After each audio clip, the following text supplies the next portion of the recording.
Hi, and welcome. You're listening to the X22 Report. My name is Dave, and this is episode 1377B, and today's date is September 13th, 2017, and the title of the episode is Truth Bomb Just Exploded, but is anyone listening? Now, before I get started, I just want to make an announcement. I placed an interview on the X22 Report Spotlight. It is with Bill Holter.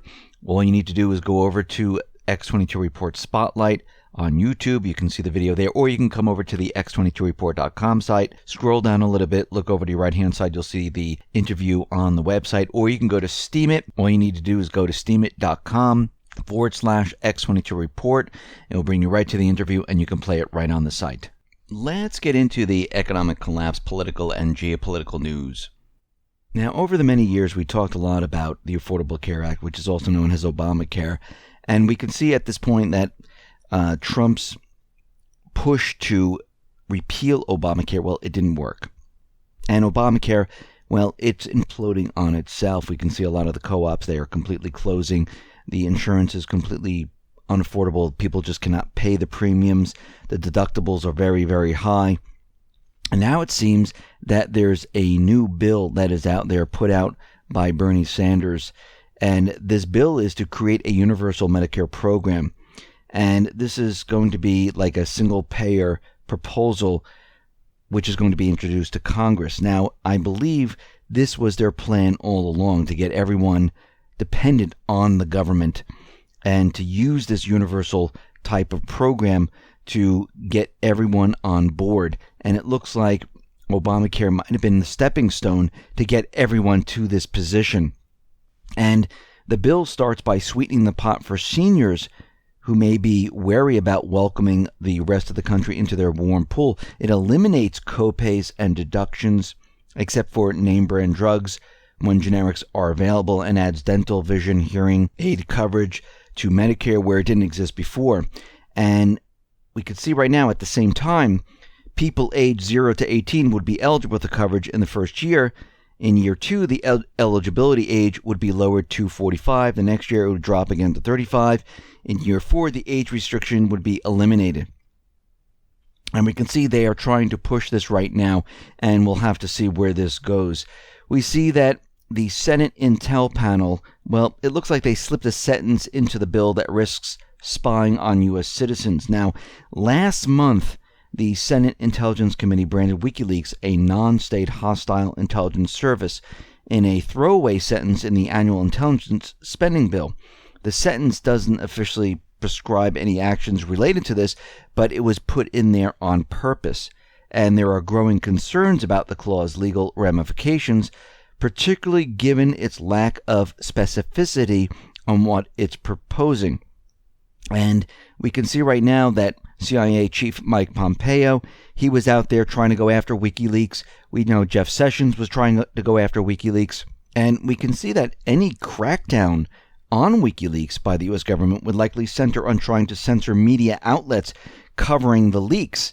And I think this was their main point. Now, North Korea, they are being sanctioned. Russia, China, they are backing these sanctions right now. And the U.S.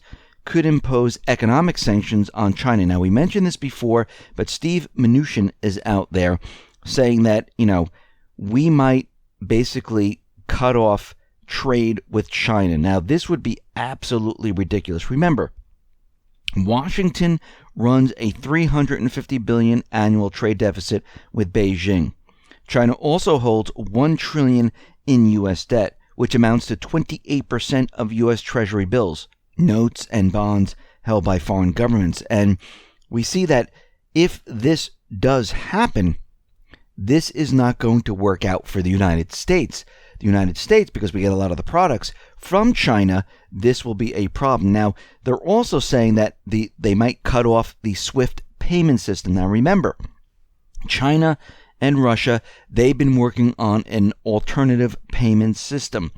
And their payment systems, they are up and running. So is this really going to hurt China and Russia at this point? I don't think so. And I think the U.S. right now, they're trying to do whatever they possibly can to force China into backing off, to force Russia into backing off. Now, what's very interesting about North Korea, they are now reporting that they've detected xenon gas from the North Korean nuclear site. Now, this is coming out of South Korea's Nuclear Safety and Security Commission. This is a land-based xenon detector in the northeastern part of the country, and they found traces of xenon-133 isotope on 9 occasions. Doesn't mean there's any type of nuclear test, because what they're saying is they don't have hard evidence. They're not detecting enough of it. And of course, the United States is out there saying, yes, we've detected it too. We think it's happening out there also. Now, they are trying to do whatever they possibly can to push their agenda with North Korea. They're even going to the extreme where they're saying that North Korea is hacking Bitcoin. Now, remember, North Korea, it has sanctions on it. It's very difficult to deal in the dollar. They're selling drugs, opium, from their poppy fields across the Chinese border. They're getting currency through that type of transaction. And most likely they're using the blockchain. They're using cryptocurrencies to avoid or, go around the sanctions. Now, according to FireEye, they're saying that hackers linked to North Korea have stolen bitcoins from at least 3 South Korean cryptocurrency exchanges since May of 2017. They use spear phishing emails. But what's very interesting about all of this is that they have no proof. They're just saying, this is who we think it is. They have no hard evidence. The reason why they're doing this is because they want to point out that North Korea is using the blockchain to go around the sanctions and to demonize the blockchain. Just like Jamie Dimon was out there saying that, Bitcoin is a complete fraud. They're doing whatever they possibly can to make it look like, well, it's bad if you use the blockchain. It's bad if you use Bitcoin. And they hook this to ransomware. They hook this to everything. And what we're seeing right now is that they still have no proof of any of this. But they're just saying, we think this is what's happening. They don't know for sure.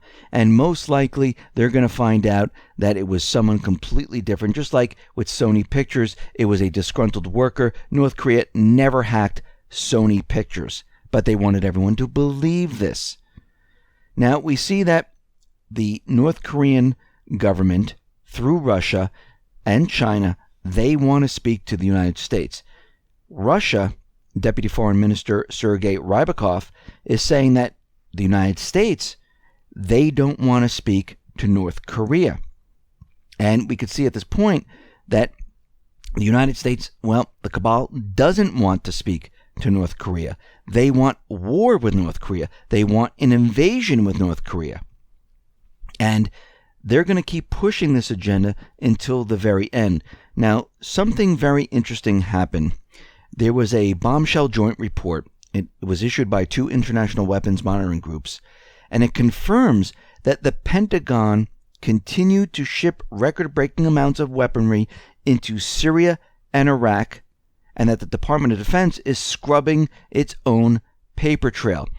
Now, we talked about this many, many, many months ago, even years ago, where the United States, the cabal, they were shipping weapons to the terrorist groups in Iraq and Syria. This is where they got the Toyota trucks. This is where they got the American weapons. This is where they got all the equipment they needed.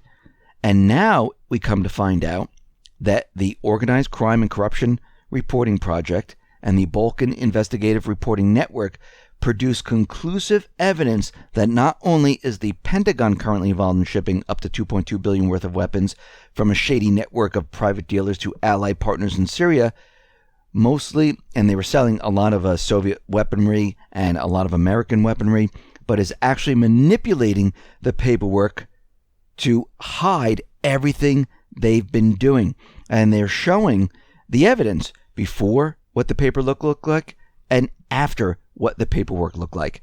So this whole thing that we've been talking about for a very long time, all of this information, the truth bomb, is exploding, showing the real evidence that this was going on since 2011 moving forward, even probably before this, where they were supporting the paid mercenaries. And we can see right now, this is a truth bomb. It just exploded. But again, is anyone listening? Do you see it on the corporate media? I mean, this should be all over the place. That they're changing the documentation of what they did in the past. But guess what? You don't see it anywhere. We see representatives of the countries of Russia, Iran, Turkey. They're going to meet in Astana to talk about what is happening in Syria. We know that Russia and Syria, they have basically liberated about 85% of Syria. They're going to be there to liberate the rest of Syria, about 100%. And we can see right now that the cabal is completely finished in Syria. There's nowhere for them to go at this point. Basically, they're surrounded. It looks like Assad, Russia, they've taken back Syria, the United States, the coalition forces. They're going to have to leave. And basically, they have no excuses to stay at all at this point because there's only 15% left. There's no reason. They can handle the rest of it. And at this point, I think Russia and Syria, they're going to say, we want the coalition, the United States, to leave Syria. Once they say that, game over.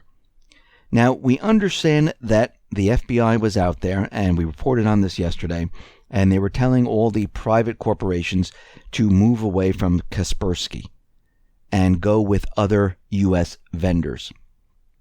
And the reason for this is because Russia has issued a protective patch against the CIA backdoor, which was embedded within all software, a lot of the software. And Kaspersky right now, well, they have been plugging the holes. This is why they don't want companies using this. This is why they don't want other governments to use this, because then they can't spy. Basically, Kaspersky right now is able to shut down the backdoor operation of the CIA.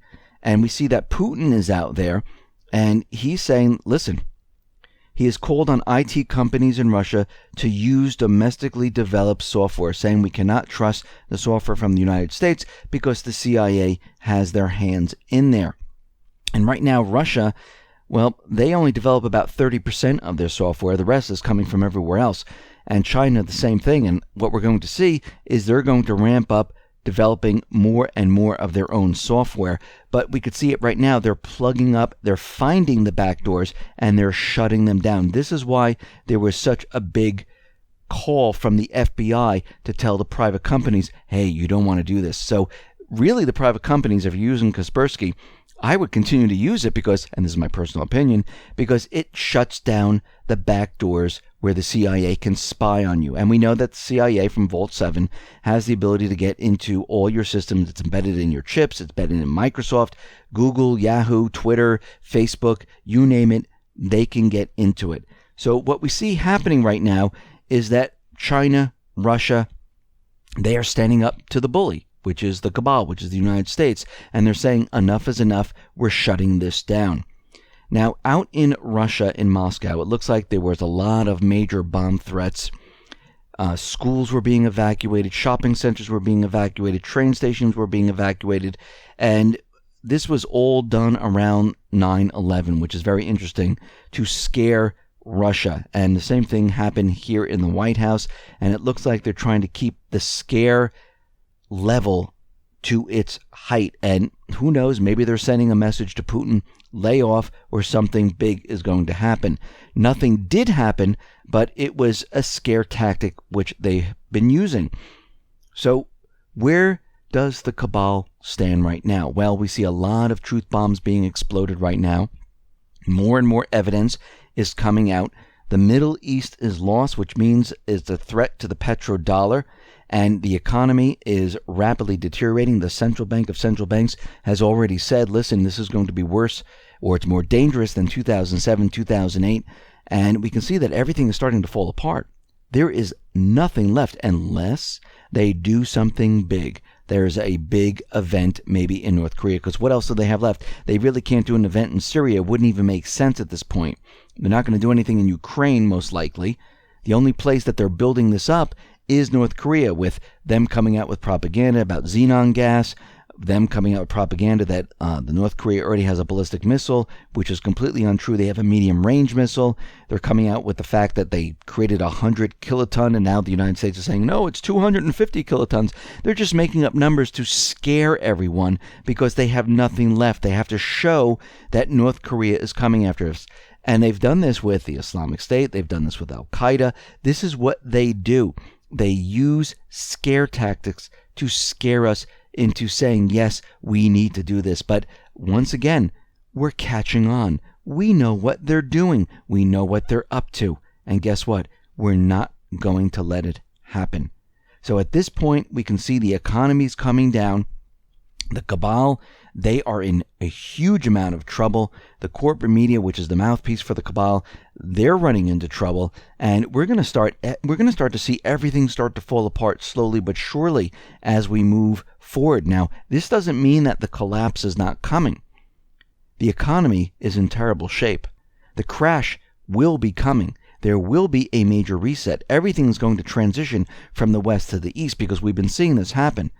So the way of life here in the United States is going to change dramatically because once we stop being the reserve currency of the world, well, things are going to change because who has the manufacturing?